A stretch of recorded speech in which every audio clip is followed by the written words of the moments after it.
तो next lectures है और अब है हमारा question number 6। C U BCom honours 2015 में ये क्वेश्चन आया हुआ है। प्रोजेक्ट 1 है जिसकी कॉस्ट है 8 लाख। प्रोजेक्ट 2 है जिसकी कॉस्ट है 12,80,000। Both have 10 years life. ये दोनों फिक्स एसेट्स की जो लाइफ है वो 10 साल है। Uniform cash receipt. Uniform cash receipt का मतलब समझते हो ना क्या होता है? यूनिफॉर्म का मतलब होता है एक जैसा कैश रिसिप्ट।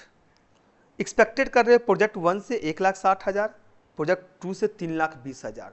मैं थोड़ा सा रिपीट कर देता हूँ, इस वर्ड को जरूर ध्यान देना, ये समझने वाली चीज़ है। Salvage value are projected, project 1 का जो सेल्वेज वैल्यू है वो 5,60,000 है और डिक्लाइन कर रहा है एनुअल रेट ऑफ रिटर्न से 80,000। और प्रोजेक्ट 2 का कितना है? 6,40,000 और ये डिक्लाइन कर रहा है 1,60,000। Which one is to be selected? Question थोड़ा सा घुमा दिया ना, थोड़ा सा ऐसे क्वेश्चन तो रहेगा ही रहेगा। हालांकि चलिए सॉल्व करते हैं। हमें बोल रहा है क्या निकालने के लिए? हमें बोल रहा है प्रोजेक्ट 1 एंड प्रोजेक्ट 2 का पेबैक पीरियड निकालने के लिए। Got my points? अब आपको ऐसे क्वेश्चंस अगर देते हैं एग्जाम्स में जहां पर आपका सेल्वेज वैल्यू दिया हुआ है और एनुअल रेट वगैरह गिवन है, तो आप याद रखना क्यूमुलेटिव टोटल कैश फ्लो निकालना पड़ेगा। क्या निकालना पड़ेगा? Cumulative total cash flow. और क्यूमुलेटिव टोटल कैश फ्लो निकालने के बाद आपको पता चलेगा जो पैसा हमने लगाया है उसको वापस आने में कितना समय लगता है। इसको दो तरीके से करेंगे, पहले प्रोजेक्ट 1 का अलग कैलकुलेशन करेंगे, फिर प्रोजेक्ट 2 का अलग करेंगे, क्योंकि ये 10 नंबर में आएगा। अगर ये आएगा तो किस में आएगा? 10 मार्क्स में आएगा। लेकिन इन लोगों का कोई गारंटी नहीं होता है। मैंने ऐसे कई साल देखे हैं जहां पर जो क्वेश्चन आपने पहले सॉल्व किया ना 5 नंबर वाला, वो भी क्या कर देता है 10 में डाल देता है। मतलब इसका मतलब बहुत सिंपल सा फंडा होता है। मतलब एफएम में ना ये लोग कंसेप्ट लेकर के चलते हैं, भाई ये करवा देते हैं, ये करवा देते हैं, बस काम खत्म। चलिए लिखिएगा for project 1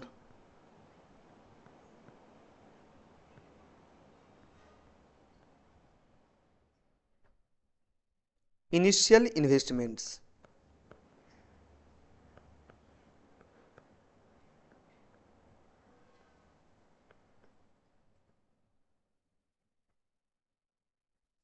initial investment project 1 में जो है ये है 8 लाख का।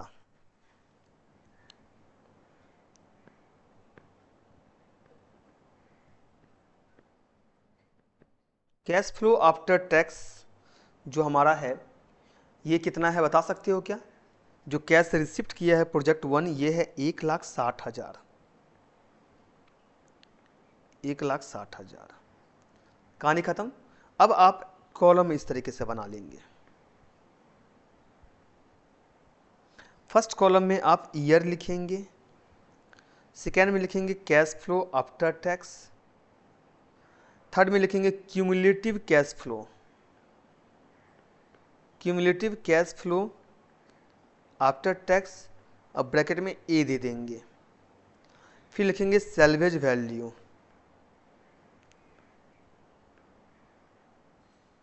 ब्रैकेट में बी दे देंगे, अब फिर लिखेंगे क्यूमुलेटिव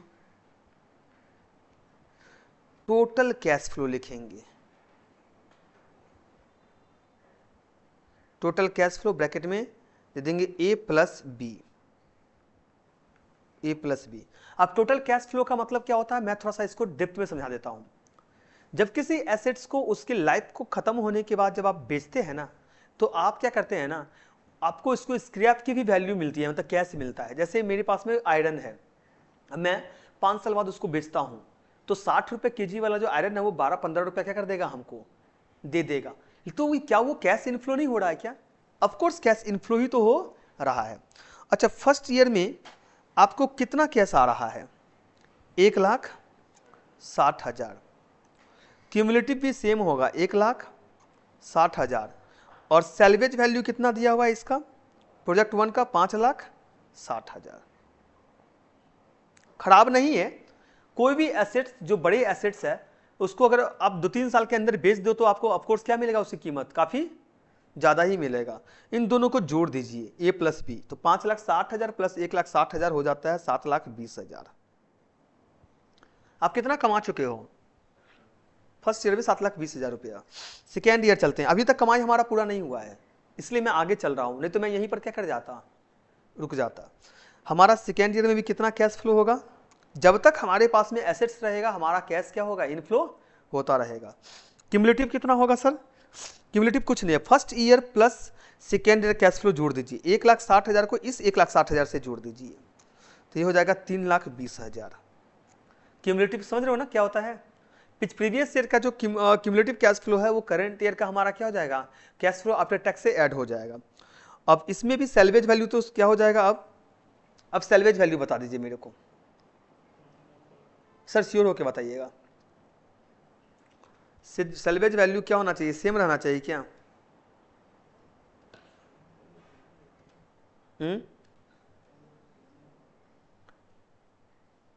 एक एसेट्स का लाइफ कितना है सो पहले बताइए। ज्यादा मैं नहीं पूछूंगा, एक एसेट्स का लाइफ कितना है सो पहले बताइए। 10 साल है ना? और वो एसेट्स जो डिक्लाइन कर रहा है हर साल, कितना से डिक्लाइन कर रहा है? 80,000 से डिक्लाइन कर रहा है। समझ में नहीं आ रहा है? 80,000 से डिक्लाइन कर रहा है तो अब क्या करिए, आप 5,60,000 से ना 80,000 माइनस कर दीजिए सर। तो माइनस कर देंगे तो ये आ जाएगा 4,80,000।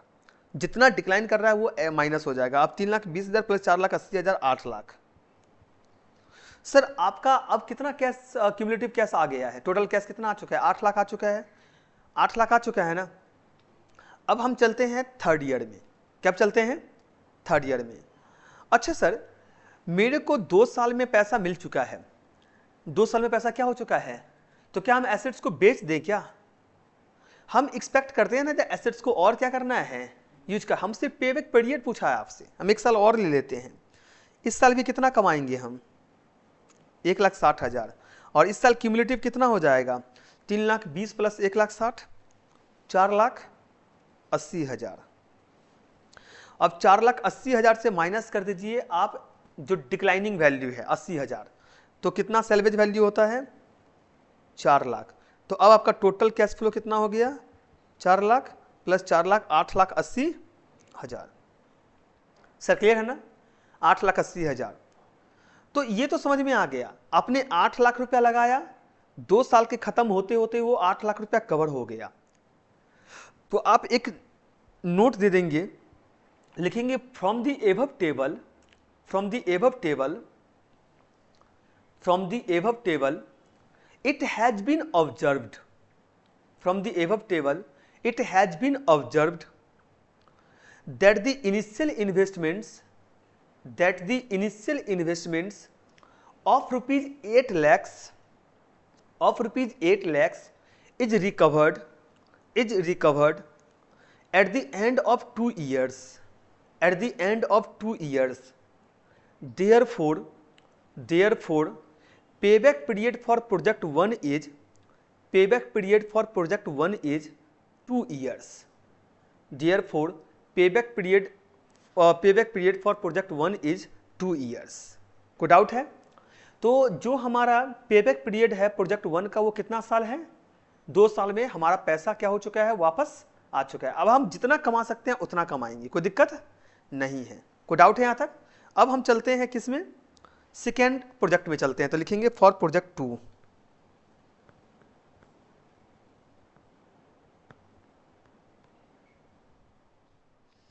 प्रोजेक्ट 2 में इनिशियल इन्वेस्टमेंट्स कितना है? इनिशियल इन्वेस्टमेंट्स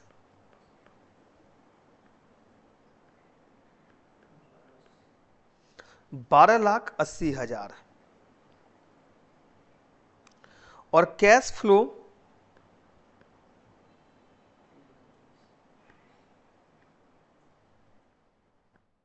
आफ्टर टैक्स जो है 3,20,000।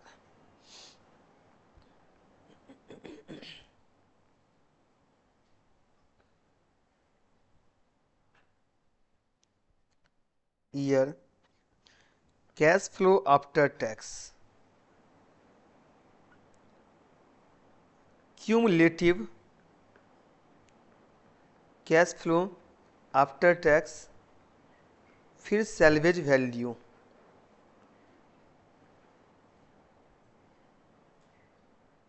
क्यूमुलेटिव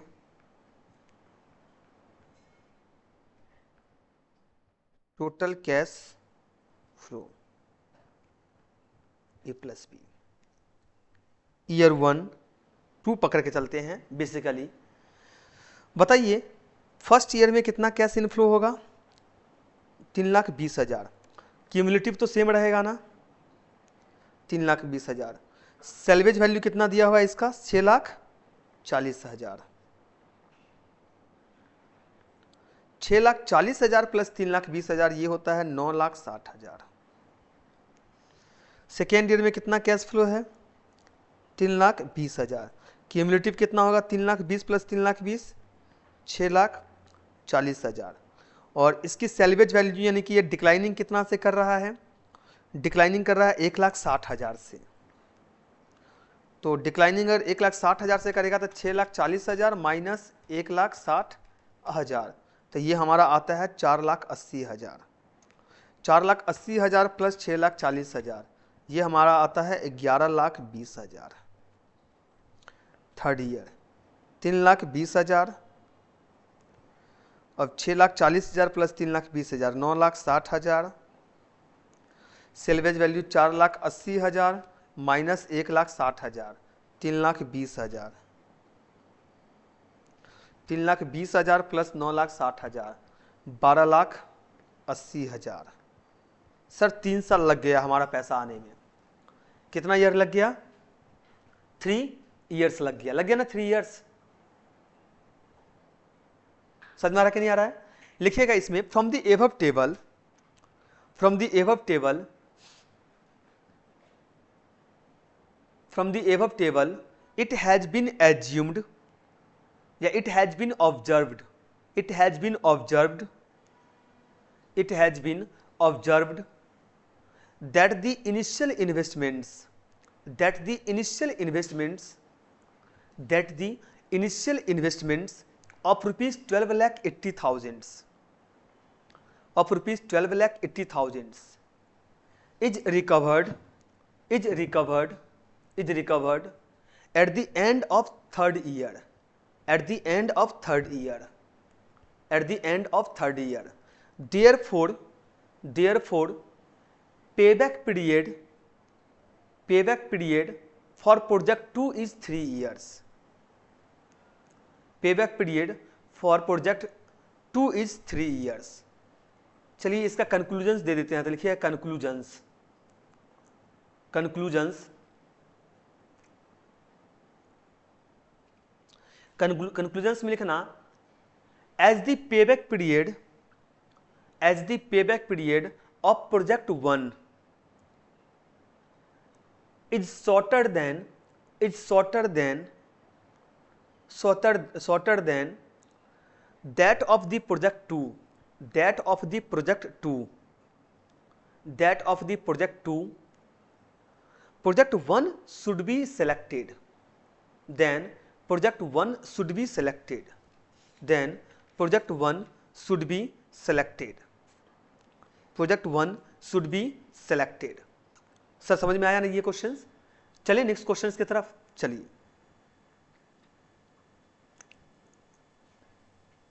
अब ये क्वेश्चन जो देख रहे हो क्वेश्चन नंबर 7, ये सीयू बीकॉम ऑनर्स 2013 में आया हुआ है। बोल क्या रहा है? From the following information of Mac limited calculate करना है payback period. Purchase price of new machinery जो है वो 10 लाख है। इंस्टॉलेशन एक्सपेंसेस 1,50,000 है। वर्कर का training expenses incurred to put the assets to use है ये 50,000। सब्सिडी फ्रॉम गवर्नमेंट है 60% of purchase price. Working capital 3 lakh है। Useful life of the machine 5 years है। Salvage value 10% of purchase price है। Cash salvage value 1,20,000 है।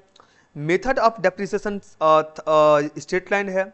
Tax rate 30% है। Sales units 1 lakh units पर annum है। Initial selling price per unit जो है वो ₹10 है। वेरिएबल कॉस्ट 40% है of initial selling price. Annual fix cost other than depreciation जो है ये 2 लाख का है। कितना है? 2 लाख का है। सर आपको इसमें भी क्या निकालना है? इसमें भी आपको पेबैक पीरियड निकालना है, लेकिन पेबैक पीरियड से पहले आपको कैश फ्लो आफ्टर टैक्स पता होना चाहिए। और कैश फ्लो आफ्टर टैक्स से भी ज़्यादा जरूरी है एनुअल डेप्रिसिएशन, क्योंकि हमें ये सिखाया गया जिस दिन हम एसेट्स खरीदते हैं उस दिन से लेकर के उसको रेडी टू यूज तक हम जितना भी खर्च करेंगे वो हमारा फिक्स एसेट्स के रूप में ही ट्रीट किया जाता है। तो हम क्या करते हैं इसमें, सबसे पहले हम पहले एनुअल डेप्रिसिएशन निकालते हैं। तो लिखिएगा एनुअल डेप्रिसिएशंस।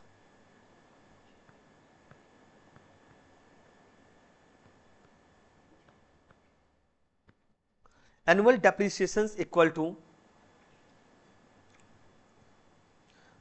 इसका परचेजिंग प्राइस कितना है 10 लाख, तो purchasing price of machinery plus इसका इंस्टॉलेशन एक्सपेंसेस कितना है 1.5 लाख, 1.5 लाख प्लस वर्कर को ट्रेनिंग देने के लिए कितना खर्च किया है 50,000,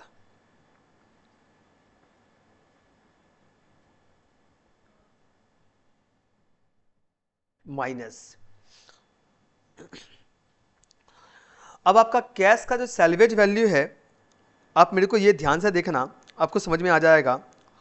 जो कैश सैल्वेज वैल्यू है ये है 1,20,000, और जो बुक सैल्वेज वैल्यू है वो है 10% of purchase price, 10% of purchase price. तो परचेज प्राइस हमारा है 10 लाख। सर परचेज प्राइस कितना है हमारा 10 लाख है, और कैश सैल्वेज वैल्यू कितना है मेरा 1,20,000। तो हमें कितना लेना चाहिए, बुक सैल्वेज वैल्यू लेना चाहिए कि इसको लेना चाहिए, कैश सैल्वेज वैल्यू को लेना चाहिए। तो अगर हम कैश सैल्वेज वैल्यू को लेके चलते हैं तो कितना आएगा, अब बताइए।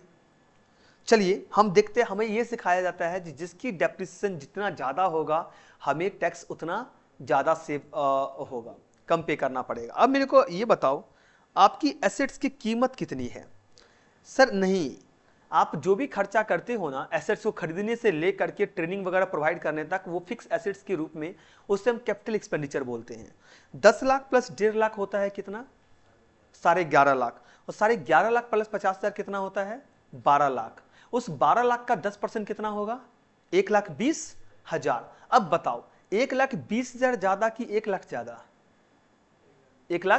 12 लाख 1,20,000 ज्यादा। तो हम क्या कर देते हैं, माइनस कर देते हैं, और 10% of 12 lakhs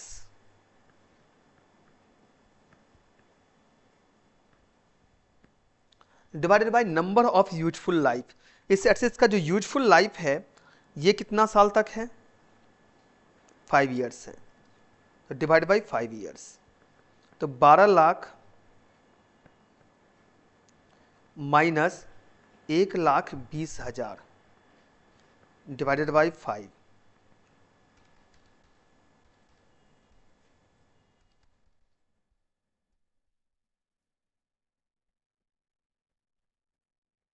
$2,16,000, 2,16,000। Got my points.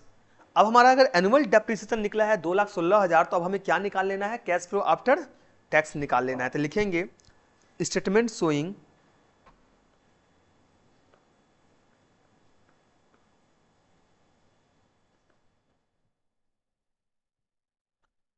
computations of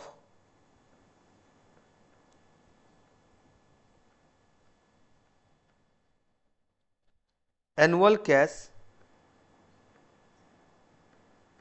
flow after tax।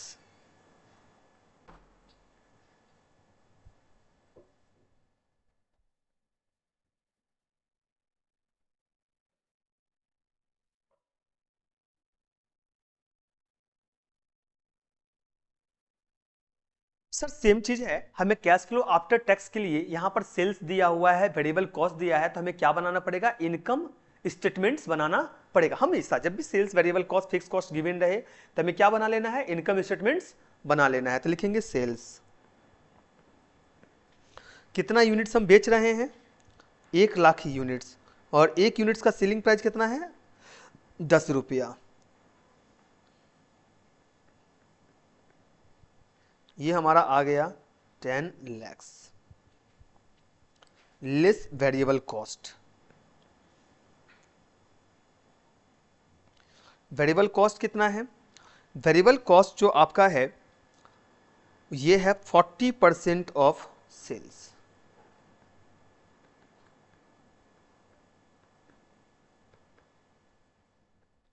दस लाख का 40% होता है 4 लाख। हमारा बैलेंस जो आ गया ये आ गया 6 लाख। 6 लाख जो हमारा आ गया ना, इसे हम बोलते हैं कंट्रीब्यूशंस।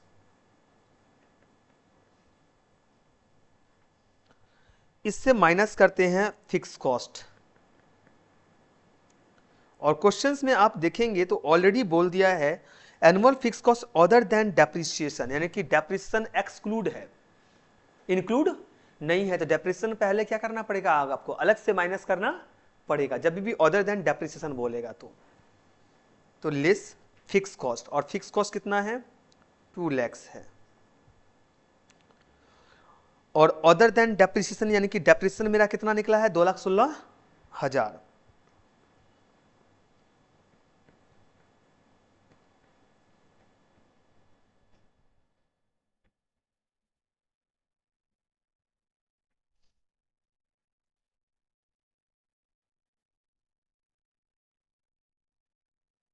ये हमारा निकल गया 1,84,000। ये है प्रॉफिट बिफोर टैक्स।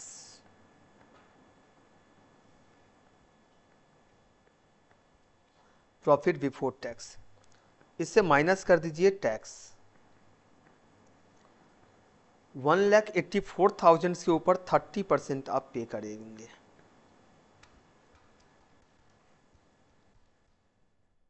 ये हमारा आ गया 55,200। Profit after tax.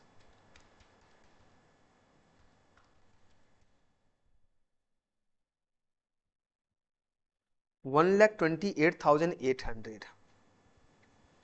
इस पे ऐड करते हैं depreciations.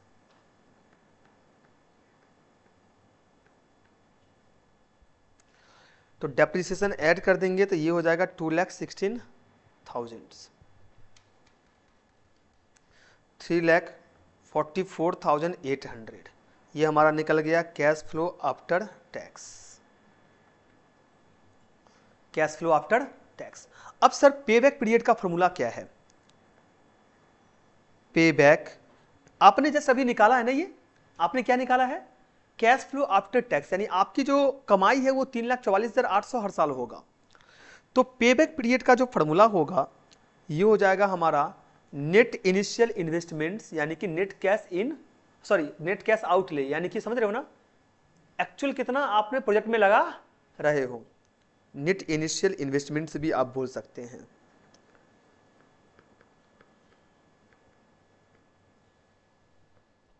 Divided by annual cash flow after tax. लेकिन नेट इनिशियल इन्वेस्टमेंट्स कैसे पता चलेगा, एक प्रोजेक्ट जब हम शुरू करते हैं, हमारा सबसे पहले तो हम मशीन्स को खरीदते हैं, फिर उसको इंस्टॉल करते हैं, फिर उसके बाद वर्कमैन को बुलाते हैं, ट्रेनिंग, वर्कमैन को ट्रेनिंग प्रोवाइड करवा ताकि वो काम कर सके। इसके साथ साथ डे टू डे बिजनेस को मेंटेन करने के लिए वर्किंग कैपिटल लगता है। और किसी भी एसेट्स के ऊपर आजकल गवर्नमेंट क्या प्रोवाइड कर रहा है, सब्सिडी प्रोवाइड कर रहा है। तो ये सब हमारा किसका पार्ट बन जाता है, इनिशियल इन्वेस्टमेंट्स का पार्ट बन जाता है। तो हमें पहले निकाल लेना चाहिए नेट इनिशियल इन्वेस्टमेंट। तो लिखिएगा net initial investments equal two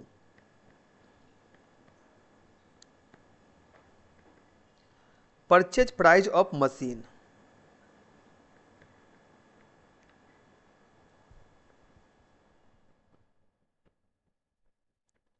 plus installation expenses plus workman training expenses plus working capital minus subsidy from governments. तो परचेज प्राइस जो मशीन्स का है वो 10 लाख है। और उसके बाद इंस्टॉलेशन एक्सपेंसेस जो हमारा है ये है 1,50,000। वर्कमैन का ट्रेनिंग एक्सपेंसेस कितने हैं? 50,000। और वर्किंग कैपिटल आप देखोगे तो ये है 3 लाख। और गवर्नमेंट से आपको सब्सिडी मिल रहा है। सब्सिडी मतलब आपकी रेवेन्यू जो है वो बढ़ रहा है, खर्चा घट रहा है। 60% ऑफ परचेज प्राइस, आपने खरीदा कितना में है? 10 लाख में, उसका 60% तो गवर्नमेंट छोड़ देगा, सब्सिडी दे देगा। मतलब कितना? 6 लाख रुपया।